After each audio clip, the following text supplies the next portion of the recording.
K-pop Demon Hunters।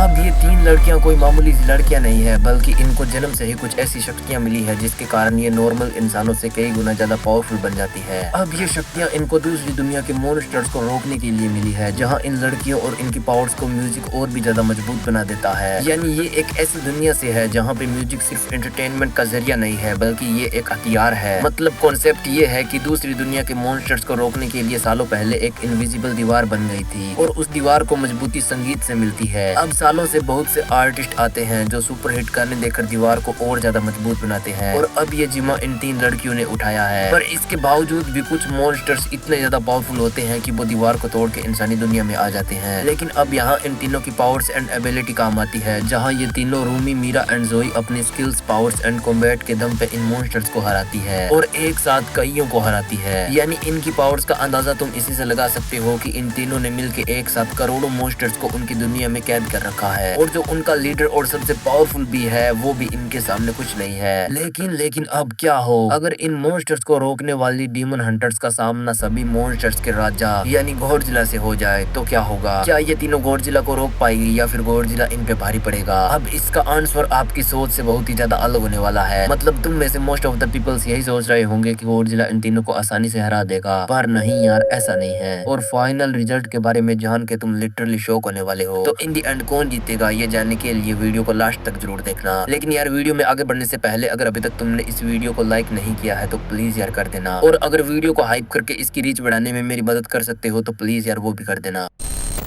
तो यहाँ पर सबसे पहले अगर बात करें के पॉप डीमन हंटर्स की, तो पहली नजर में ये बस एक के पॉप आइडल ग्रुप लगते हैं, चमकदार कपड़े, डांस मूव्स और लाखों फैंस। लेकिन असली कहानी कुछ और ही है। अब कोरिया की एंशिएंट स्टोरीज के अकॉर्डिंग हजारों साल पहले इंसानों और डीमंस के बीच एक जंग हुई थी। तो उस दौरान इंसानों के पास तलवारें और ढालें थी और डीमंस के पास ब्लैक मैजिक पावर्स, जिसके दम पर डीमंस इंसानों पे भारी पड़ रहे थे और डीमंस ने कत्ले आम मचा के रख दिया था। लेकिन इसी दौरान एक रहस्य सामने आया कि संगीत की तरंगों में जादुई शक्तियां छिपी है, यानी सही सुर, सही ताल और सही धुन ये मिलके किसी भी अंधेरी ताकत को रोक सकती है। और इसी से जन्म हुआ डीमन हंटर्स का, जो अपने संगीत के दम पे डीमंस को रोकते हैं। और सदियों बाद यही परंपरा के पॉप आइडल ग्रुप्स ने संभाल ली। लेकिन अब ये तीन लड़कियां कोई आम गायक नहीं है, यानी हर मेंबर के पास अलग अलग पावर्स है। जैसे लीड वोकलिस्ट यानी रूमी, उसकी आवाज में इतनी पावर है कि वो साउंड वेव शील्ड बना सकती है जो मिसाइल्स को भी रोक दे। ड्रम बीट मास्टर हर बीट पे शॉक वेव निकालती है जिससे जमीन हिल जाती है और दुश्मनों का बैलेंस बिगड़ जाता है। गिटारिस्ट, उसके रिप्स बिजली जैसे हैं जो आकाश में चिंगारियां छोड़ते हैं और हथियारों की तरह वार करते हैं। लीड डांसर, उसके मूव्स में एंशिएंट र्यून्स छिपे हैं जो जमीन पे मैजिकल सर्कल्स बना देते हैं और दानव को जकड़ लेते हैं। एंड रैपर जोई, उसके शब्द मंत्रों की तरह काम करते हैं जो डीमन की सोल्स को कमजोर कर देते हैं और उनको मैनिपुलेट भी कर सकते हैं। और जब सारा ग्रुप मिल के स्टेज पे आता है तो उनकी एनर्जी इतनी जबरदस्त होती है कि डेमोनिक पोर्टल्स भी बंद हो जाते हैं। लेकिन अब इसके ऑपोजिट अगर बात करें गॉडजिला की, तो गॉडजिला का ज्यादा इंट्रोडक्शन देने की मुझे कोई जरूरत नहीं है, खास करके मिस्टिकल विंड के व्यूअर्स को, क्योंकि अगर तुम्हें नहीं पता है तो इस चैनल का main content he Godzilla, dinosaurs and kaiju से रिलेटेड होता है। लेकिन अगर तुम नए हो और गॉडजिला को नहीं जानते हो, तो अगर मैं तुम्हें गॉडजिला की पावर्स का थोड़ा सा हिंट दूं, तो गॉडजिला सिर्फ एक मॉन्स्टर नहीं है, बल्कि नेचर की एक विनाशकारी और बेकाबू ताकत का प्रतीक है। अब गॉडजिला का जन्म करोड़ों साल पहले हमारी दुनिया से अलग होलो अर्थ में हुआ था, जहाँ ये पहले एक नॉर्मल डायनासोर ही था। लेकिन फिर अर्थ की कोर से निकलने वाली रेडिएशन के चलते ये नॉर्मल डायनासोर से गॉडजिला में बदल गया।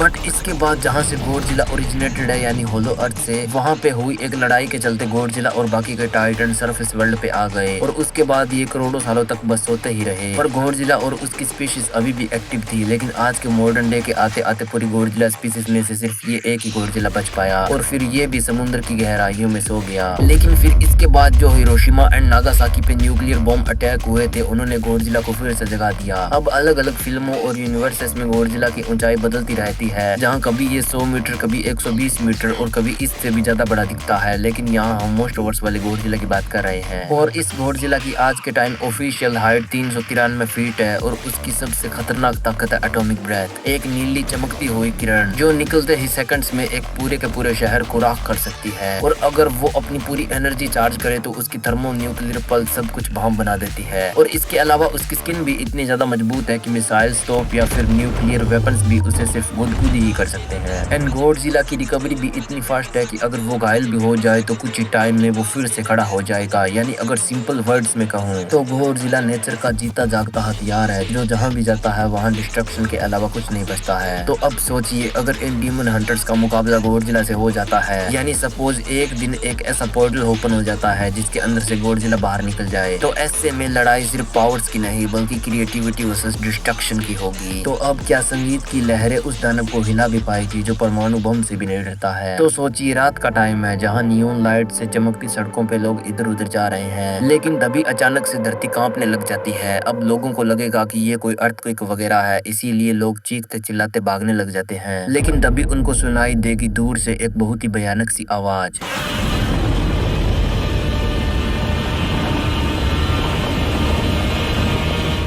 अब ये आवाज इतनी ज्यादा तेज होगी कि इससे बिल्डिंग्स के शीशे टूट जाएंगे और पहले से डरे हुए लोग और भी ज्यादा डर जाएंगे। बट फिर समुंदर से निकल के एक ऐसा साया बाहर आएगा जो कि पूरे शहर पे छा जाएगा, और जैसे ही वो अपना कदम जमीन पे रखेगा तो उससे बिल्डिंग्स हिलने लग जाएंगी एंड उससे निकलने वाली शॉक वेव से कारें पलट जाएंगी। अब लोग देखेंगे कि उस साए में से नीली चमक निकल रही है जो कि कुछ और नहीं बल्कि उसकी ग्लो करती हुई आंखें और उसकी न्यूक्लियर एनर्जी से भरी डोर्सल प्लेट्स है। अब जैसे ही वो साया एकदम बीचों बीच शहर में आएगा तो इसके बाद वो एक बार फिर से दहाड़ लगाएगा और तब लोग उसका असली चेहरा देख पाएंगे। यानी हाँ यार, ये कोई और नहीं बल्कि गॉडजिला है। लेकिन तभी शहर की एक ऊंची इमारत की छत पे दिखाई देंगे K-pop demon hunters, shiny dress, हाथों में ग्लोइंग वेपन्स और हवा में गूंजता म्यूजिक।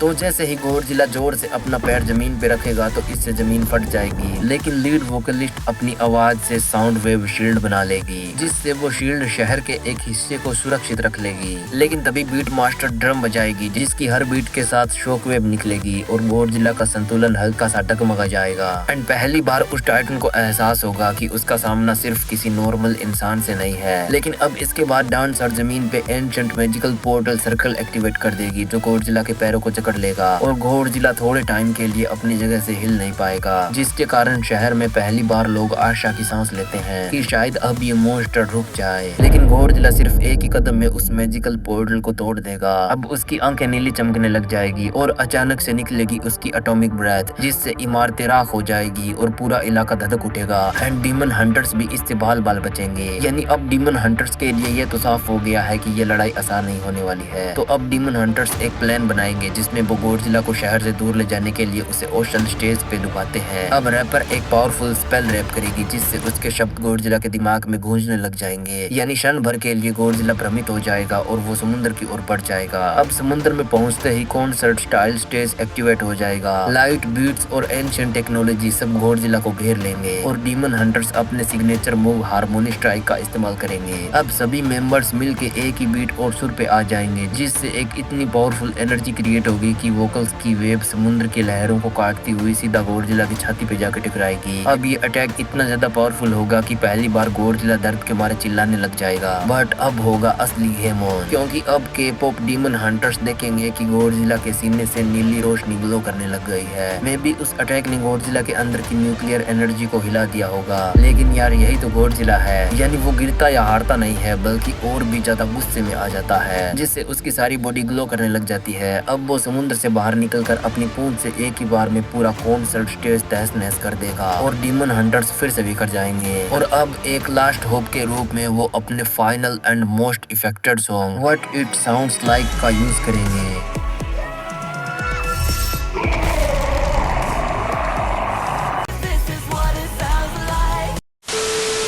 और ये काम भी करेगा, यानी उनकी आवाज गॉडजिला के दिमाग में इतनी ज्यादा बैठ जाएगी कि इससे वो धीरे धीरे सोने लग जाएगा। मींस एक तरह से फाइनल सॉन्ग ने गॉडजिला को सुला दिया। लेकिन ये डीमन हंटर्स के लिए जीत नहीं है, क्योंकि उनके सबसे पावरफुल सॉन्ग जो कि पूरी दुनिया के मॉन्स्टर्स को एक साथ हरा सकता है, उनका वो सॉन्ग गॉडजिला के लिए सिर्फ एक लोरी है जिससे वो कुछ देर के लिए सो गया है। पर हाँ, वो फिर से जरूर जागेगा। लेकिन अब फाइनली इनमें से कौन ज्यादा ताकतवर है? तो यार नो डाउट गॉडजिला, क्योंकि सभी नहीं पर मोस्ट वर्ड्स के गॉडजिला के पास कुछ ऐसी मिस्टीरियस पावर्स है जिससे वो सेंस कर लेता है कि सामने वाला दुश्मन है या फिर दोस्त। यानी अगर उसका मूड सही हुआ और आप कोई बुरे इंसान नहीं हो तो गॉडजिला तुम्हें कुछ नहीं कहेगा। जैसे बड़ा एग्जांपल आप कोंग एंड शिमो जैसे टाइटन्स का ले सकते हो, जहाँ शिमो को गॉडजिला ने न्यू एम्पायर के लास्ट में कुछ नहीं कहा क्योंकि वो एक अच्छी टाइटन थी, और वहीं कोंग को तो गॉडजिला ने एक नहीं बल्कि कई बार जिंदा छोड़ा है। तो यहाँ भी के पॉप डीमन हंटर्स की जीत नहीं बल्कि गॉडजिला की रहमदिल्गी है, यानी गॉडजिला ने उनकी जान को बख्श दिया है, क्योंकि अगर वो चाहता तो आते ही अपने न्यूक्लियर पल्स अटैक से सेकंड्स में के पॉप डीमन हंटर्स को खत्म कर सकता था। पर अब यार क्या होता अगर गॉडजिला की जगह कोंग का मुकाबला इनसे होता, तो तुम्हें क्या लगता है कि कौन जीतता? चलो अपने अपने जवाब कमेंट्स में बताओ। एंड हाँ यार, इस वीडियो को बनाने के पीछे का सिंपल सा मोटिव आपको के पॉप डीमन हंटर्स जैसी एक कमाल की मूवी के बारे में बताना था। यानी अगर तुमने अभी तक इस मूवी को नहीं देखा है तो मैं तुम्हें हाईली रेकमेंड करूंगा कि इसे जरूर देखना। बाकी यार नेक्स्ट वीडियो के लिए अपने आइडिया कमेंट कर सकते हो, जिसका आइडिया मुझे बेस्ट लगा मैं उस पे वीडियो बनाऊंगा और उसे नेक्स्ट वीडियो में शाउट आउट भी दूंगा, तो